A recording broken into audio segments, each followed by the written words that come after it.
ममता दीदी केतबेले थे जानच जो प्रथम थर आई श्री जगन्नाथ को दर्शन करने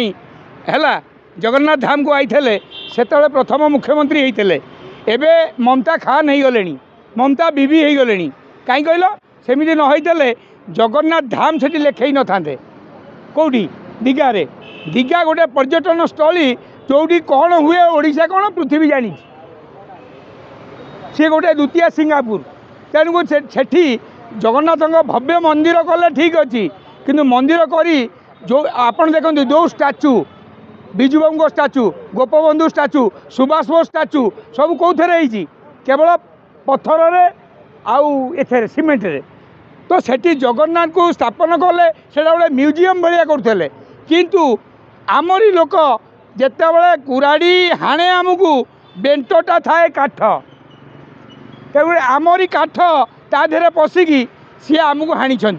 एति कहबी जे वर्तमान ममता दीदी कौन रागी कहला बीजेपी फिजेपी एमती कहला मु जानी मोदी जी हूँ जी हूँ समस्त ऊपर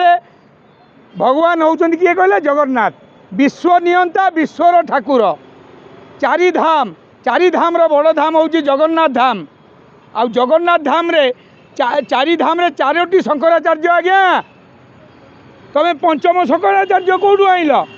ये टिकी पुआ को नहीं गल भाविल कि शंकराचार्य नहीं गल ममता दीदी तमें यथर सफा हल तमें गए तुम गए एथर कहीं आनी नवीन पट्टनायक भी मगेला थाल कौन चाउल फाउल मझीरे एकाथर बीजेडी गवर्नमेंट पलैला सारथी बाबा पुरी रे बुलिला सफा हो गला पपु पम्पम कुकुर फुकुर कहला सफा हो गला सफा हबार मूल कारण है जगन्नाथ से जगन्नाथ मु 18 नंबर गुंडा थी आज्ञा जगत सिंह आम दारू सी ममता दीदी जगतसिंहपुर माटी आई 3 दारू तेणुक ये कहबी तमें दारू चोर हुओ नहीं तमें मद दारू पीऊच चोरी कर ठीक अच्छी ये दारूर जो खंडिए सी दे न दे सी